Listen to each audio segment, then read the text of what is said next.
Hello everyone, welcome back. Previous class में हम लोगों ने डिस्कस करना शुरू किया है यूनिट 1 से मल्टीपल चॉइस क्वेश्चंस को, और अब तक हम लोगों ने काफ़ी सारे क्वेश्चंस डिस्कस कर लिए हैं। आज का क्लास भी कंटिन्यू क्लास होगा, जहाँ पे हम यूनिट 1 के लेफ़्ट क्वेश्चंस, जो बचे हुए क्वेश्चंस हो सकते हैं, पॉसिबल क्वेश्चंस हो सकते हैं, उनको डिस्कस करेंगे। चलिए फटाफट से शुरू कर लेते हैं हम लोग हमारे क्लास को। और 20 नंबर क्वेश्चन तक हमारा डिस्कशन प्रीवियस क्लास में हो चुका है। आज से शुरू करेंगे क्वेश्चन नंबर 21 से discussion, and the question is types of economic activities are. ठीक है, क्वेश्चन कह रहा है कि टाइप्स ऑफ इकोनॉमिक एक्टिविटीज़ बताइए, और ऑप्शन में दिया हुआ है सबसे पहला ऑप्शन है प्रोडक्शन, दूसरा ऑप्शन है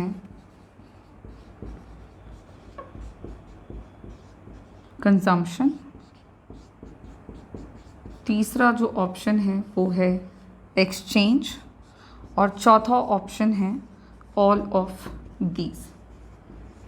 इस तरह से क्वेश्चन नंबर 21 यहाँ पे कंप्लीट है, और उसके ऑप्शंस हमारे पास हैं। सवाल में कहता है कि इकोनॉमिक एक्टिविटीज़ के टाइप कितने हैं और कौन कौन से टाइप हैं, वो आपको ऑप्शंस में से बताना है।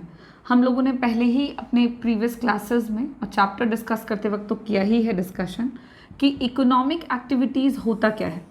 तो इकोनॉमिक एक्टिविटीज़ का सिंपल मतलब होता है वो सारी की सारी एक्टिविटीज़ जो कि रिलेटेड होती हैं, संबंधित होती हैं, रिलेटेड टू मनी बोल सकते हैं आप, या इनकम बोल सकते हैं। तो मनी या इनकम से रिलेटेड जितनी भी एक्टिविटीज़ हैं उनको हम इकोनॉमिक एक्टिविटीज़ कह रहे हैं। अब हम लोगों को देखना है कि ऐसी कौन सी एक्टिविटीज़ हैं जो ऑप्शंस में गिवन है। सबसे पहला ऑप्शन है प्रोडक्शन। तो प्रोडक्शन एक ऐसी एक्टिविटी है जिसमें हम इनपुट से आउटपुट में कन्वर्जन करते हैं। ठीक है, इनपुट के तौर पर रॉ मटेरियल को हम आउटपुट के तौर पर फाइनल गुड्स में बदलते हैं, और उस प्रक्रिया को हम उत्पादन की प्रक्रिया कहते हैं। प्रोड्यूसर के द्वारा प्रोडक्शन किया जाता है, और प्रोड्यूसर प्रोडक्शन का काम इसलिए करते हैं ताकि वो इनकम का जनरेशन कर सकें। तो प्रॉफिट कमाने के लिए, यानी कि इनकम अर्न करने के लिए, प्रोड्यूसर जो हैं वो इनपुट से आउटपुट का जो कन्वर्जन कर रहे हैं उसी एक्टिविटी को प्रोडक्शन कहते हैं, and this activity is related to income. तो ये एक इकोनॉमिक एक्टिविटी का टाइप होगा। दूसरा ऑप्शन देखा जाए कंजम्पशन। कंजम्पशन एक ऐसी एक्टिविटी है जिसमें यूज़ किया जाता है फाइनल आउटपुट को। ये वही आउटपुट है जो कि प्रोडक्शन के प्रोसेस के दौरान इनपुट से बनाया जाता है। तो जब आउटपुट को यूज़ या फिर आप बोलिए कंज्यूम किया जाता है, तो उसको कंज्यूम करने के लिए उसको कंज्यूम करना जिस प्रक्रिया के तहत होता है, उसको जिस प्रक्रिया के तहत कंज्यूम किया जाता है उसी प्रोसेस को कंजम्पशन कहते हैं। और ये जो यूज़ करते हैं आप आउटपुट, तो ये फ्री में नहीं करते हैं, इसके बदले में आप पैसा खर्च करते हैं। तो जब आप पैसे स्पेंड करके, इनकम या मनी को स्पेंड करते हैं, तब आप गुड्स एंड सर्विसेज को कंज्यूम कर पाते हैं, and this process is called consumption, which is again related to income. So consumption is also a type of economic activity. Next activity is exchange. Exchange एक ऐसी एक्टिविटी है जिसमें money के terms में गुड्स एंड सर्विसेज को exchange किया जाता है। पैसों के बदले में एक्सचेंज किया जाता है गुड्स एंड सर्विसेज को, वस्तु और सेवाओं को एक दूसरे के साथ बदला जाता है in terms of money. That activity is called exchange. और इस तरह से ये तीनों की तीनों एक्टिविटी मनी रिलेटेड एक्टिविटी है, यानी इकोनॉमिक एक्टिविटी का टाइप है। तो हमारा क्वेश्चन नंबर 21 का सही आंसर हो जाएगा option number D, which is all of these. All of these जो कि हमारा सही जवाब है क्वेश्चन नंबर 21 का। देख लीजिए। इसी के साथ हमारा क्वेश्चन नंबर 21 यहाँ पे complete. And now move on to the next question which is question number 22। जरा देखा जाए,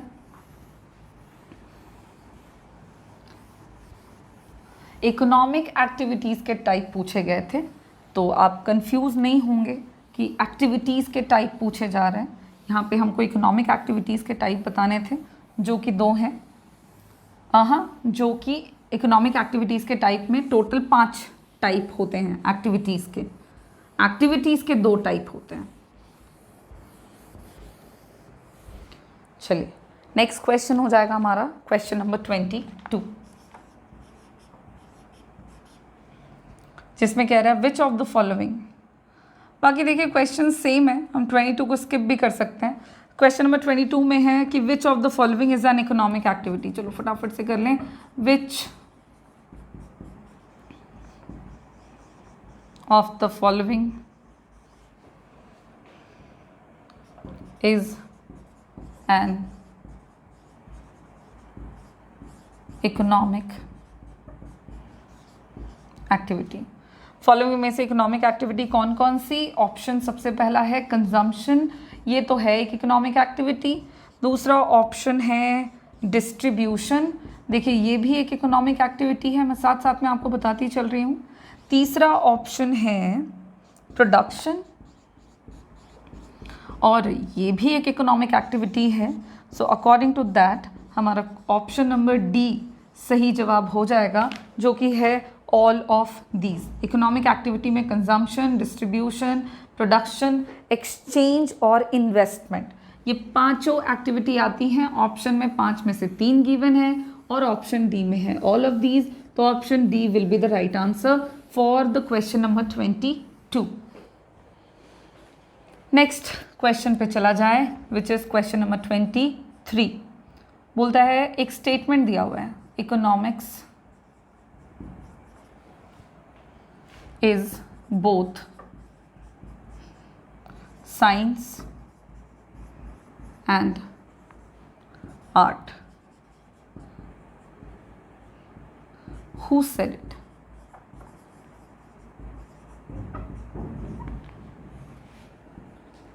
ऑप्शंस देखेंगे। सबसे पहला ऑप्शन एडम स्मिथ, दूसरा ऑप्शन मार्शल, तीसरा ऑप्शन रॉबिन्स और चौथा ऑप्शन स्टिगलर। इस तरह से चारों ऑप्शंस हमारे क्वेश्चन नंबर 23 के लिए यहाँ पे कंप्लीट हैं। और सवाल में पूछा जा रहा है कि ये किसने कहा था कि इकोनॉमिक्स जो है वो साइंस और आर्ट दोनों है, किसका स्टेटमेंट था ये? तो देखिए ये जो स्टेटमेंट दिया गया है, ये स्टेटमेंट दिया गया है आपके अल्फ्रेड मार्शल के द्वारा।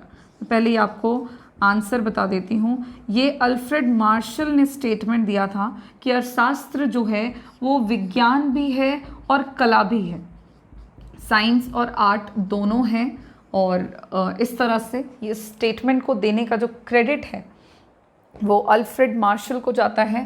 एंड क्वेश्चन नंबर 23 का ऑप्शन नंबर बी हो जाएगा सही जवाब, विच इज़ अल्फ्रेड मार्शल। बाकी के ऑप्शंस को मैंने डिटेल नहीं किया, बिकॉज ऑप्शंस का इस तरह के क्वेश्चन में बहुत डिटेल में जाने की ज़रूरत नहीं है। एग्जैक्ट आपको स्टेटमेंट देख करके सवाल का जवाब देना है। नेक्स्ट क्वेश्चन, क्वेश्चन नंबर 24, जिसमें कहा जा रहा है which name is given to modern definition of economics। ठीक है, ऑप्शन देख लें। सबसे पहला ऑप्शन है वेल्थ सेंटर्ड दूसरा ऑप्शन है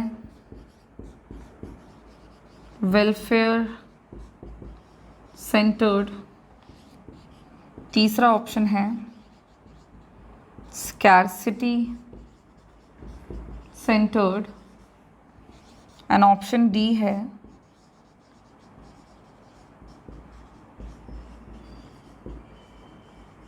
ग्रोथ सेंटर्ड। ठीक है, ये चार ऑप्शंस हैं और सवाल जो है उसके बारे में ज़रा ध्यान दें। तो सवाल में कहता है कि इकोनॉमिक्स का डेफिनेशन, मॉडर्न डेफिनेशन किसको कहा जाता है। इकोनॉमिक्स की बहुत सारी परिभाषाएं दी गई हैं और उन तमाम परिभाषाओं में मॉडर्न डेफिनेशन इकोनॉमिक्स का कौन सा कहलाता है। तो इसका जवाब आप ज़रा देखो ऐसे, वेल्थ सेंटर्ड डेफिनेशन जो है वो एडम स्मिथ के द्वारा दिया गया था, जो कि फादर ऑफ इकोनॉमिक्स भी कहे जाते हैं, और ये डेफिनेशन दिया गया था 1776 में। एडम स्मिथ की किताब थी जिसका नाम था an inquiry into the nature and causes of wealth of nation. दूसरा, पहला जो है वेल्थ सेंटर्ड, इसका पता हम बाद में करेंगे ये आंसर सही है कि नहीं है, पहले हम ऑप्शंस चेक करेंगे। सेकेंड ऑप्शन है welfare centred.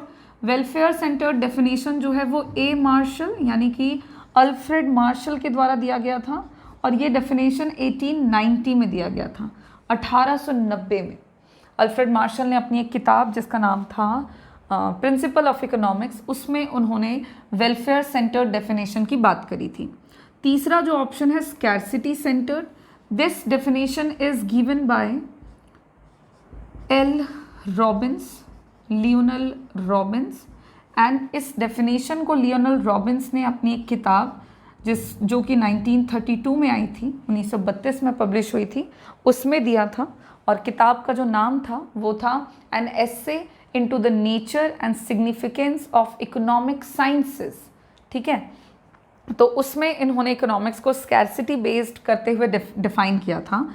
And the fourth definition was economics का growth oriented definition. This definition is given by Paul Samuelson, and ये वाला डेफिनेशन जो है वो 1948 में पॉल सैमुएल्सन की एक किताब आई थी इकोनॉमिक्स, उसमें दिया गया था। एनालिसिस ऑफ इकोनॉमिक्स या सिर्फ इकोनॉमिक्स, आप इसको याद रखेंगे, बुक का नाम था ये, जिसमें पॉल सैमुएल्सन ने इस डेफिनेशन को दिया था। अब आप अगर क्रोनोलॉजिकल ऑर्डर में देखें तो देखो, सबसे पहले 1776 में एडम स्मिथ, तो ये मॉडर्न तो नहीं कहलाएगा। मॉडर्न मतलब तुम ऐसा भी समझो कि जो नया रीसेंट है। 1890 ये भी बहुत नया नहीं है, 1932 ये भी नहीं। अगर 1948 की बात करें तो compare to the all other definitions of economics, 1948 सबसे ज़्यादा रीसेंट, सबसे ज़्यादा मॉडर्न डेफिनेशन कहलाएगा, और यही डेफिनेशन इकोनॉमिक्स का मॉडर्न डेफिनेशन कहलाता है। तो हमारे सवाल नंबर 24 का आंसर जो होगा वो हो जाएगा option number D, growth oriented definition, Paul Samuelson के द्वारा जो दिया गया था। ये डेफिनेशन सबसे रीसेंट डेफिनेशन था इकोनॉमिक्स का, और इसी डेफिनेशन को हम लोग मॉडर्न डेफिनेशन ऑफ इकोनॉमिक्स के तौर पर जानते हैं, और इसी डेफिनेशन को हम समझते हैं। बाकी सारे आपके ओल्ड डेफिनेशन कहलाएंगे बिकॉज वो पहले दिए जा चुके हैं। मॉडर्न डेफिनेशंस में सैमुएल्सन का डेफिनेशन कंसीडर किया जाता है। इस तरह से क्वेश्चन नंबर 24 का जो आंसर है वो हमारा हो जाएगा option number D. Option D हो या बी हो, याद रखना है आपको, मॉडर्न इकोनॉमिक्स का definition, modern definition of economics is known as growth oriented definition. Now move on to the next point, next question. Next question is question number 25, जिसमें कहता है to achieve the aim of economic development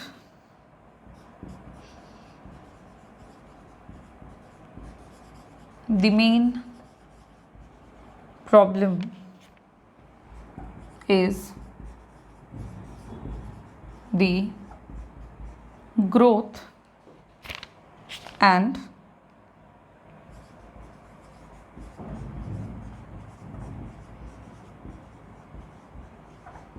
development of means. Who said it?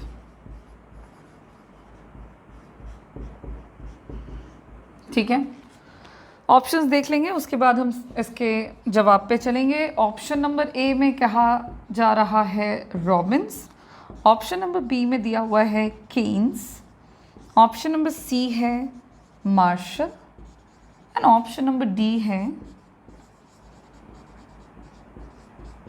Paul सैमुएल्सन। इस तरह से चार options, और चारों option का जो जवाब है वो आप इस क्वेश्चन का जो जवाब है वो हम इन चारों ऑप्शंस में से ढूंढते हैं। तो अगर हम इस क्वेश्चन की बात करें तो इस क्वेश्चन में आप ध्यान दें कि स्टेटमेंट किस बारे में है। तो स्टेटमेंट कहता है कि जो डबल इन्वर्टेड कॉमा में है वो ओरिजिनल स्टेटमेंट है जो जिसके द्वारा दिया गया है उनका।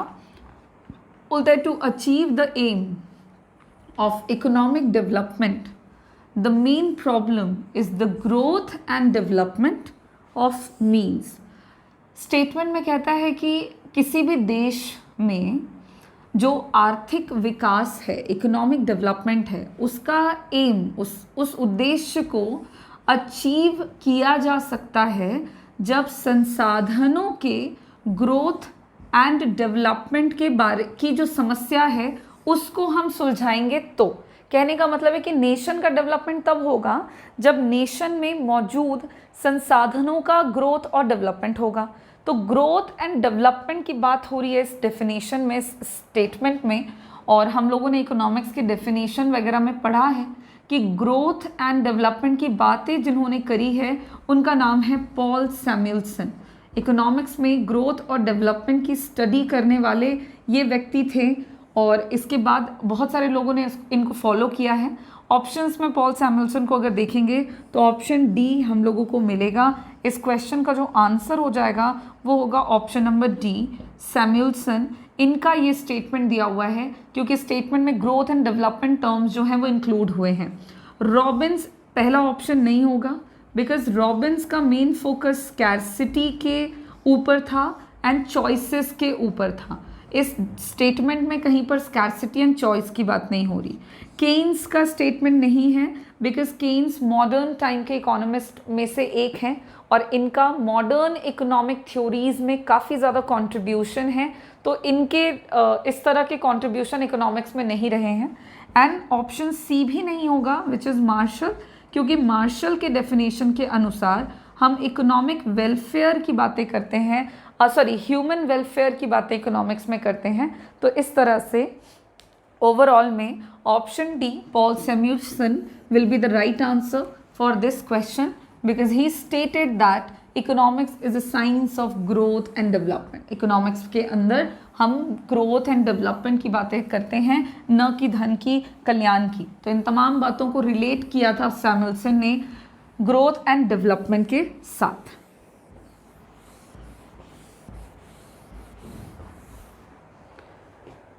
नेक्स्ट क्वेश्चन है क्वेश्चन नंबर 26 और सवाल है the economist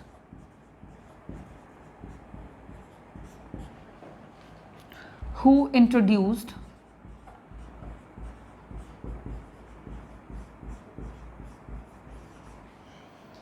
the concept of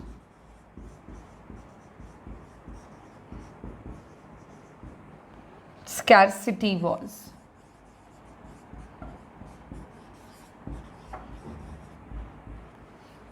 Option A, Adam Smith. Option B, Keynes. Option सी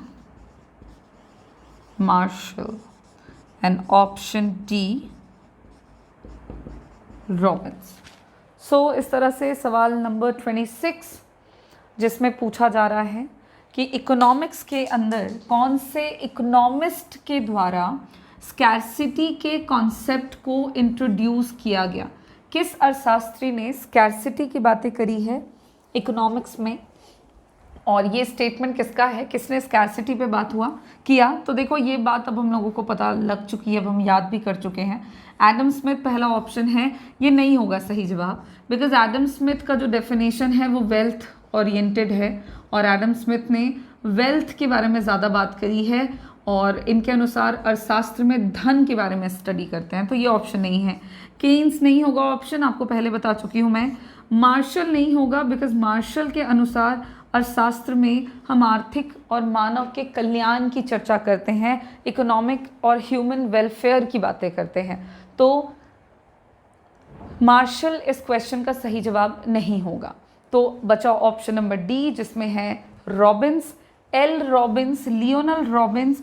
ये हमारे इस क्वेश्चन का आंसर होगा क्योंकि रॉबिन्स ने ही इकोनॉमिक्स के अंदर स्कैरसिटी की चर्चा की। स्कैरसिटी मतलब उन्होंने बताया कि सिचुएशन ऐसा जब किसी भी रिसोर्स का डिमांड उसके सप्लाई से अधिक हो जाए, मांग अगर पूर्ति से अधिक है मतलब वो वस्तु की कमी है, और जब ये स्थिति होती है तब हम लोगों को चॉइस करना पड़ता है, चुनाव करना पड़ता है। इस तरह से ऑप्शन नंबर डी सही जवाब होगा सवाल नंबर 26 का, और ये हमारा इस क्वेश्चन का करेक्ट आंसर होगा।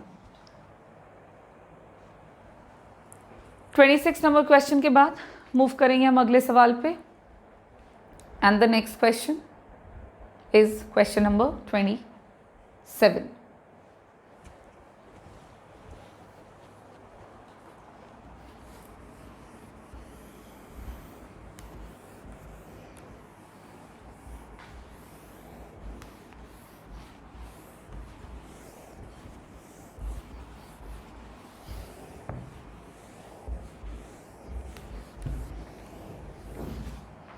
चलिए तो अगला सवाल है हमारा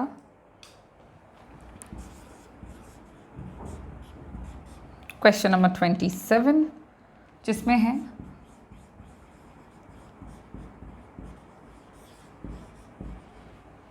according to Adam Smith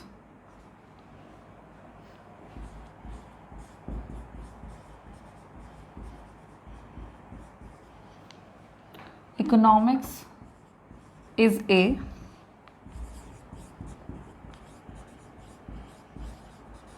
science of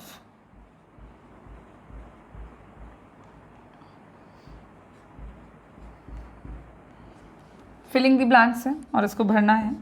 option number A given है wealth, option number B given है growth, option C society and option D welfare. इस तरह से चार ऑप्शन, एंड चारों ऑप्शंस में से आपको करेक्ट आंसर ढूंढना है। बड़ा ही इजी सा सवाल है ये, और देखो एकदम this is the last question of this chapter. इसके अंदर 2 चैप्टर था, इकोनॉमिक्स फिलहाल हम देख रहे थे, इकोनॉमिक्स का इंट्रोडक्शन, देन सेकेंड पार्ट में हम स्टैटिस्टिक्स फॉर इकोनॉमिक्स पे चलेंगे, लेकिन ये हाफ पोर्शन हो चुका हमारा कंप्लीट इस क्वेश्चन के साथ। एंड सवाल में कहता है कि according to Adam Smith, Adam Smith के अनुसार इकोनॉमिक्स जो है वो साइंस है किस चीज़ का। तो एडम स्मिथ जो कि फादर ऑफ इकोनॉमिक्स भी हैं, फादर ऑफ इकोनॉमिक्स के रूप में जाने जाते हैं, और इनको फादर ऑफ इकोनॉमिक्स इसीलिए कहा जाता है क्योंकि इन्होंने फर्स्ट टाइम पहली बार इकोनॉमिक्स को डिफाइन किया था, और इन्होंने इकोनॉमिक्स की परिभाषा अपनी एक किताब जिसका नाम था an inquiry into the nature and causes of wealth of nation में दिया था, और ये जो किताब है ये 1776 में पब्लिश हुई थी। इसी किताब में एडम स्मिथ ने इकोनॉमिक्स को बताया कि अर्थशास्त्र विज्ञान है धन का। Economics is a science of wealth. इन्होंने धन की बात करी थी, यानी कि अकॉर्डिंग टू एडम स्मिथ अर्थशास्त्र धन का विज्ञान है। ऑप्शन ए में वेल्थ दिया हुआ है। आगे आप जा सकते हैं, लेकिन आपको यहाँ पे इसका आंसर मिल गया है। स्टिल ऑप्शन एक बार ज़रूर देखें, बाकी के बचे हुए भी। ऑप्शन बी में दिया हुआ है ग्रोथ। ये एडम स्मिथ का स्टेटमेंट नहीं है, ये पॉल सैमुअल्सन का स्टेटमेंट है। सैमुअल्सन ने ग्रोथ आधारित परिभाषा दी है। सोसाइटी जैसी कोई भी परिभाषा अर्थशास्त्र की नहीं दी गई है, तो ये ऑप्शन सही नहीं है। ऑप्शन डी सही नहीं होगा, बिकॉज वेलफेयर जो है वो मार्शल के द्वारा कहा गया है कि अर्थशास्त्र कल्याण का विज्ञान है, जहाँ पे मानव के कल्याण की बात करते हैं। तो कुल मिलाकर हमारा ऑप्शन नंबर ए जो है वही राइट आंसर है for this question number 27। According to Adam Smith economics wealth यानी कि धन का विज्ञान है। और इसके साथ हमारा क्वेश्चन नंबर 27 यहाँ पे होता है कंप्लीट, और पहला पार्ट हमने कंप्लीट कर लिया है। अब हम लोग हमारे नेक्स्ट क्लास में सेकंड पार्ट पे चलेंगे।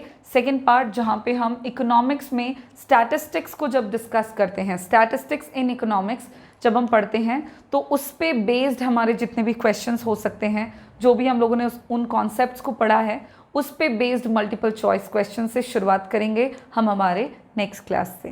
Thank you.